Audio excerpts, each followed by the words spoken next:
The sun dipped low in the sky when Dorian first glimpsed the sprawling coastline of Orense Bay. Orange gold rays glinted on the rolling waves, filling him with a quiet kind of wonder. His guitar case slung over one shoulder, he arrived at the edge of the village just as the day's last fishing boats bobbed in the shimmering water. Seagulls cried and swooped overhead, punctuating the hush that settled over the small harbor at dusk. Dorian's footsteps grew measured on the winding path of cobblestones leading toward the heart of this coastal sanctuary. Little did he know, he was on the threshold of a journey that would reshape his life. He'd been in many port towns before, performing sets at humble inns, relying on his music to earn him a place to sleep, a plate of supper, and the pocket change that sustained him. Town after town, he followed the same pattern: arrive, play, pass through. And yet, something about Orense Bay tugged at him differently. There was a haunting beauty in the silver whorls of ocean mist blurring the horizon, in the ancient houses perched precariously above the shoreline. Perhaps it was the gentle hush, the sense that in this quiet place, a deeper story was waiting to be discovered. With an inexplicable tug in his chest, Dorian headed to an inn likely to offer shelter for the night. The dim lights of the Mariner's Paws Inn glowed steadily against the cloak of twilight. A warm flush of lamplight spilled onto the narrow street, guiding him like a beacon. Inside, the wooden floor creaked underfoot. The innkeeper was a kindly woman named Mirella, who immediately seemed taken with Dorian's disarming smile and the well-worn guitar at his side. She led him to a small room under slanting rafters. After setting his things down, he returned to the tavern area, intent on offering a song or two to the handful of villagers gathered by the hearth. Music was not just his livelihood, but his lifeblood, and the hush before a performance always made him feel alive. When he started to play his first chords, the conversations around the tables fell silent. The thrum of his guitar cut through the still air, accompanied by Dorian's soulful baritone. He sang about endless roads and stolen sunsets, of longing left behind in cities that never felt like home. No one moved. Even the flames in the fireplace seemed to dance in time with the plaintive notes. By the end of his second song, faces across the room seemed distant and entranced, as if they had heard an echo of memories they had long buried. When his performance ended, a gentle applause broke out. A few people came forward to thank him, slipping coins into his open guitar case. Mirella offered him a mug of honeyed tea and introduced him to several patrons, among them a fisherman named Julian who offered to take Dorian out on his boat the next morning. The evening wore on, voices flooded the room again, and Dorian soon found himself sinking into the comfortable lull of the village's relaxed pace. Yet he couldn't shake the sense that something in Orense Bay was calling to him in a voice only his music could interpret. The next morning, Dorian rose early. The promise he had made to join Julian compelled him to greet the dawn with bleary determination.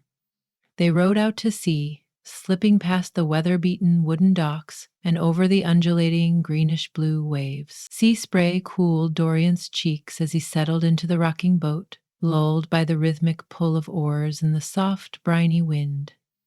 When they returned to shore with a small catch, Julian laughed easily, clapping Dorian on the shoulder while praising his fishing instincts. In the short hours on the water, a respectful camaraderie had been forged, and the sun was still climbing in the sky. While helping lug the nets ashore, Dorian noticed a figure up along a grassy bluff overlooking the bay. Clad in muted colors that nearly blended into the wild grasses, the person stood with an easel in front of them. He couldn't discern much more from that distance except a sudden pulsing curiosity. Something about the solitary figure, so engrossed in creation, ignited intrigue within him. After tying up the boat, he made his way up the path that snaked toward the bluff, heart beating fast, as though it sensed the significance of the moment. He found her perched near the edge, brush in hand, gaze sliding between the view of the ocean and the canvas stretched before her. She was utterly absorbed, shoulders curving over as if cradling her painting, Even from a few steps away, Dorian noticed the tension in the set of her jaw, as though she carried secrets she dared not breathe. The breeze whipped loose strands of her dark hair, and she paused briefly, eyes luminous in the late morning sun, when she turned with surprise and spotted him. Flustered by the intensity that shimmered in her pale green eyes, Dorian raised a hand in greeting. "I'm sorry," he said quietly. "I didn't mean to intrude. I saw you painting from down by the shore."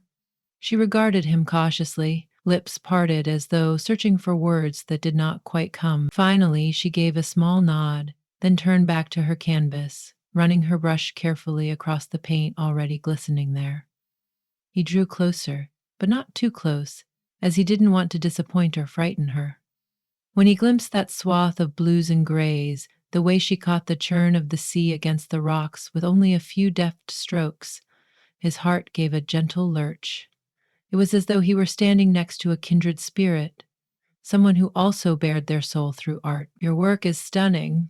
Honestly, I have never seen anyone capture the ocean's mood like that," Dorian offered. There was no response, but her gaze flicked to him and then back to the painting, a faint smile curving her lips. Encouraged, he roamed his eyes across the bluff, then back to her. "I'm Dorian. I'm just passing through Oren's Bay.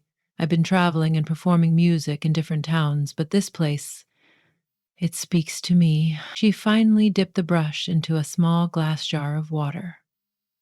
"I'm Celia," she said in a low voice. "I live here, you might have guessed," she added wryly, as though the paint-splattered smock and the battered easel were all the evidence he needed. The conversation that followed was broken and spare, marked by Celia's subdued demeanor and Dorian's cautious attempts to draw more words out of her. Underneath the awkwardness, something deeper thrummed, an unspoken resonance that made Dorian feel oddly at ease. Despite her reclusiveness, Celia's face lit gently when he asked about her passion for painting. She spoke of color palettes and capturing fleeting light, each sentence revealing more of her persisting love for the craft. When the sun reached its zenith, she excused herself with a murmur, carefully gathered her supplies, and departed before he could gather the nerve to ask if he might see her work again. She left an echo behind, a stirring that made his fingertips tingle with the impulse to transform it into music. Over the next few days, Dorian found himself straying from his usual itinerant routine. Instead of planning his next destination, he spent hours wandering the rocky beaches and ocean overlooks around the village, always with his guitar at hand. He began playing gentle scales on the shore, hoping Celia might hear them if she happened to be nearby. On one of his solitary walks, he stumbled upon a makeshift shelter carved in the cliffside, like a hidden alcove. Sea glass littered the entrance, reflections of sunlight bouncing off the scattered fragments in dazzling prisms. One day, as he lightly strummed notes from an old folk tune near the cove, Celia appeared at the top of the cliff. She stood watching him for a moment, the wind tugging at her hair. He paused his playing and offered a tentative wave, uncertain if she would vanish the moment he moved. But she slowly climbed down the narrow footpath, coming to stand a few steps away. Under the bright blue sky, they shared a small, fleeting smile. That afternoon, she stayed by his side as he played melodies that carried the hush of heartbreak and the promise of hope. She listened, transfixed by how the songs seemed to echo the ceaseless pulse of the waves. For a while, neither spoke. Yet in this fragile quiet, it felt like they came to understand each other. In the days that followed, their paths crossed more purposefully. Sometimes Dorian would find Celia on the bluff, painting in the early dawn light. He'd greet her with a new tune he'd composed while dreaming of how the swirl of her brush might blend with the rise and fall of his notes. Slowly, the veil of her silence began to lift. She revealed that she'd grown up in a city, far inland, but she'd left after a personal tragedy she didn't quite name. Her eyes would flicker with pain whenever she mentioned her past, and the crack in her voice made him ache in sympathy. He never pressed for the details. Instead, he offered her the comfort of listening when she was ready to speak. One night, Dorian was invited by Morella to play at the inn again. Word had spread of the talented traveler who breathed life into the old fishing village with his guitar. After the performance, he scanned the small crowd, hoping beyond hope that Celia might have wandered in. She was not there. Disappointment coiled in his stomach as he gently lifted his guitar case. But by the time he reached the door to his room upstairs, he found a short note on the floor, slipped beneath his door. It read simply, "Meet me at the old lighthouse after sunset." An unfamiliar rush of anticipation surged through him. He hurriedly left the inn, glimpsing the last oranges of twilight dissolving into a deep navy sky. Along the rugged shoreline, he followed a winding path until he reached the lighthouse, its tall silhouette stark against a scattering of stars. The crash of waves was louder here, the wind tinged with salt and the tang of something hidden. He found Celia standing by the rusted iron railing that circled the structure, wearing a thick cardigan, her hair whipped around her face in the strong sea breeze. She nodded in greeting, a quiet determination in her eyes. Wordlessly, she led him through the door at the base of the lighthouse, its hinges squeaking in protest. Together they ascended the spiral stairs, each step echoing in the hollow cylinder. Cobweb-lit corners and dust-laden beams emerged in the flicker of the moonlight that streamed in through cracks in the walls. At the top, they stepped onto a small observation platform. The lantern room no longer housed a functioning lamp, only shards of glass that reflected their forms in ghostly fragments.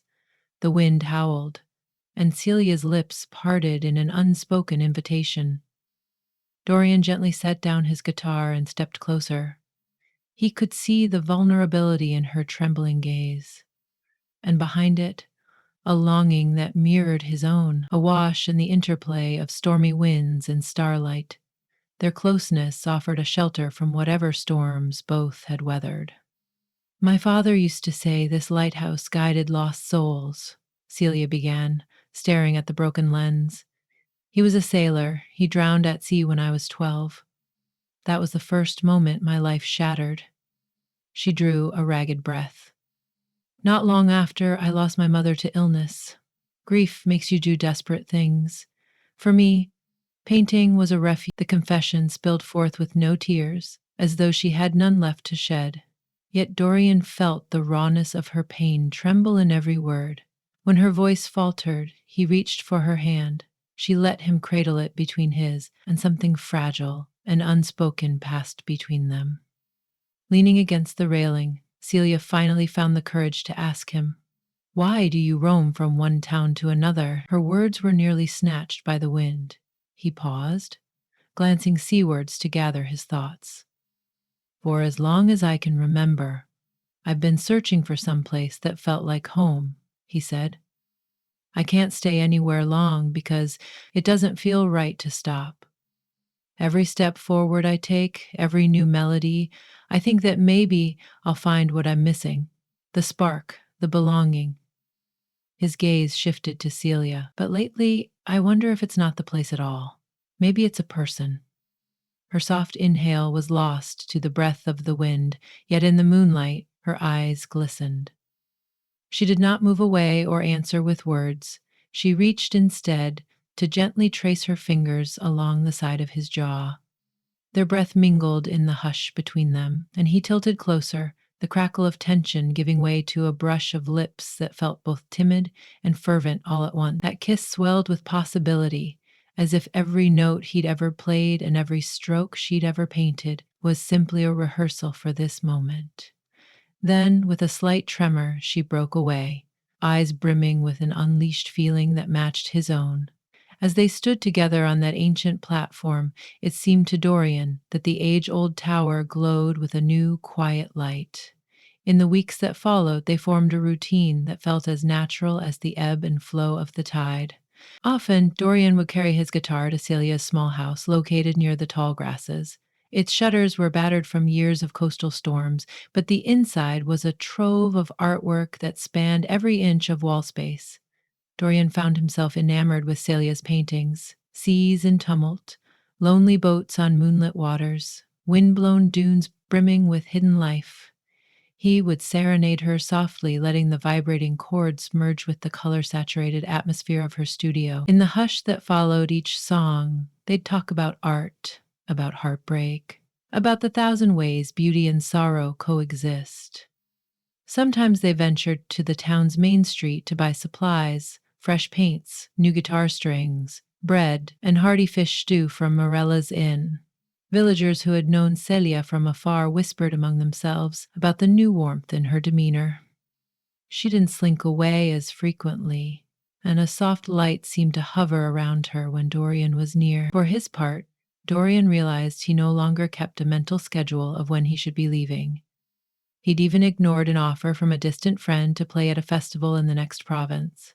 Time lost its usual shape as he discovered not only a muse, but perhaps for the first time, the notion of genuine love. And yet, cracks began to appear in the fragile serenity they'd built. There were nights Celia would freeze in the midst of painting, lost in memories of her past. On more than one occasion, she woke from a nightmare, heart pounding, as if she were drowning in the same watery depths that took her father. Dorian tried to soothe her, gently singing lullabies under the half-lit sky. Though she calmed eventually, an unspoken gravity began weighing down the hush of their idyll. It was on a brisk evening, battered by a suddenly fierce wind, that Dorian found Celia shivering in anxiety after a painting session near the old docks. Without hesitation, he set his guitar aside, wrapped his arm around her, and guided her back to her house. Her expression was haunted, as if she'd glimpsed something dire. In halting words, she spoke about guilt and the mistakes she'd made when she was younger, how she'd refused to say goodbye to her father the day he left on the ill-fated voyage, how she argued with her mother the night before she fell gravely ill. "I still paint to exercise those regrets," she confessed, "and sometimes it feels like I can't outrun them." Dorian's own heartstrings pulled taut. He recalled painful memories he too tried to escape. The father who left his mother when he was too young to understand. The mother who worked herself to illness. And the way music became both shield and sanctuary. Pressing a tender kiss to Celia's forehead, he murmured, "You may never outrun regrets. Maybe what we need is to let them become part of our story." As the storms of autumn gathered over the bay, lashing the shores with rain and gusts of wind, they found solace in each other's presence. Their bond proved stronger in the face of old wounds. Celia painted the stormy skies with fierce, wide strokes. Dorian created a ballad dedicated to the swirling tempest, weaving in the minor chords that spoke of fear, yet ended on a triumphant note of resilience. They shared these creations with each other in the warm glow of the lamp in her studio, sipping steaming mugs of spiced tea. One tempestuous night, lightning illuminated Celia's cottage in stark white flashes. Rain hammered the roof, and she stared in a feverish daze at an unfinished canvas, once again lost to a turmoil that seemed to lash her inwardly as fiercely as the storm outside. Dorian sat behind her, arms wrapped around her waist. He guided her trembling hand, coaxing the brush across the gessoed surface. At first, her strokes were erratic, smeared, but gradually the swirl of color took shape, a silhouette of a boat pushing through the waves under a broken sky. The piece radiated heartbreak and determination in equal measure, a reflection of Celia's own spirit. When dawn broke, the storm's fury diminished, replaced by a soft drizzle. Exhausted but satisfied, they gazed at the finished painting. "There's beauty in the battle," Dorian whispered, tucking a loose strand of hair behind Celia's ear. She leaned her head on his shoulder, eyes distant yet more peaceful than before. As the seasons shifted, the once reclusive painter gained whispers of renown in the village. Curious onlookers and passers-by would pause at Celia's small exhibitions in the local marketplace. People who knew Dorian's music also began to speak of an unbreakable synergy between notes and brush, song and color. More than once, visitors from the next town over came, drawn by rumors of a musician and a painter whose collaboration brought the sea's magic to life. Opportunities emerged, an invitation for Dorian to perform in a grand seaside festival, a request for Celia to display her art in a neighboring gallery. A faint apprehension settled on them both. They did not want what they had found to be overshadowed by external demands. One bright afternoon, Dorian returned from the docks with thrilling news.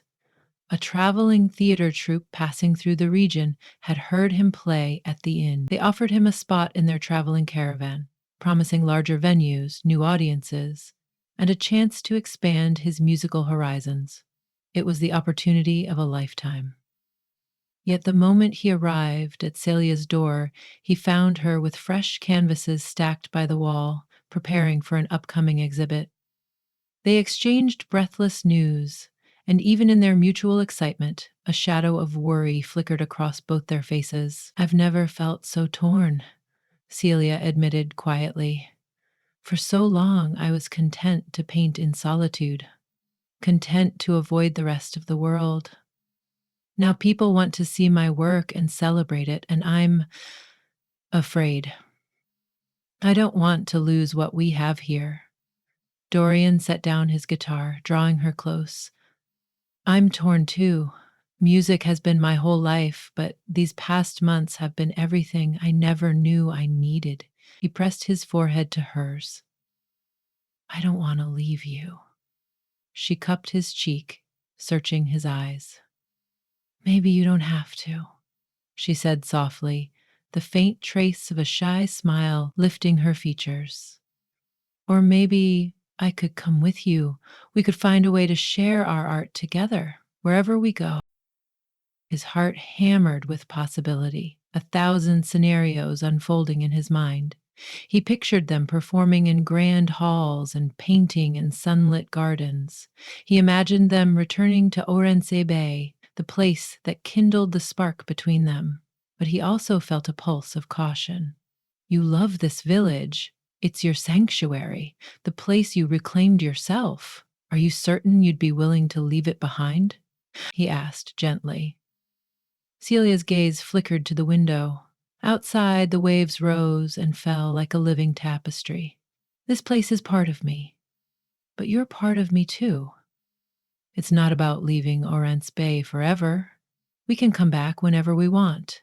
Maybe the time has come for me to live again, to face the world outside these cliffs." A subtle hush settled in the room. Then Dorian held her, as if he might never let go again. In that moment, the decision was quietly made. They would face the unknown side by side, letting the weaving of music and paint guide them as the storms of life came and went. While the sea roared and lulled in a ceaseless refrain, they understood that true belonging was not tethered to a single spot of earth, but to the merging of two hearts, finding safe harbor in one another. 2 days later, under the warm sheen of morning sunlight, Dorian and Celia stood on a small promontory that offered the best view of Orense Bay. The water shimmered in tones of teal and sapphire, flecked with gold where the light touched it. Her easel was set up, capturing the sunrise in broad, vibrant sweeps. Meanwhile, Dorian tuned his guitar, each note resonant and echoing across the empty beach. Together they celebrated the promise of new beginnings, he marking the day with a poignant melody, she preserving it in paint. By the time they packed up their things and ventured back toward the village, the land behind them held not only memories but a promise of return. They clutched each other's hands, buoyed by the knowledge that whatever awaited on the road, they carried Orense Bay within them. The quiet songwriter and the reclusive painter had become something inseparable, two souls with a shared harmony of color and song forging their future beyond the horizon. When they left the following week, the whispers in the village were that they were headed off to distant coasts and grand festivals. A few villagers suspected they might return by winter's end. Others were certain they would remain daisies, lost in the wide, wild world. But for Dorian and Celia, the final outcome mattered less than the fact they were traveling together. Their embrace was filled with the thrill of possibility, the resonance of a love that once lay dormant in two hearts that had almost given up on discovering it. Wind-ruffled waves and hidden coves had led them to each other, had inspired their art, and had given them the courage to step beyond the boundaries they once accepted. As they glimpsed the lighthouse one last time in the distance, they shared a knowing smile. The secrets of the seaside had been unleashed, ushering in a love that neither storms nor regrets could wholly extinguish. Together they crossed the threshold of Orent's Bay, their footsteps merging on the cobblestones, the pulse of ocean spray lingering on the breeze behind them, ever a gentle reminder of how far they had come and how boundless the journey ahead would be.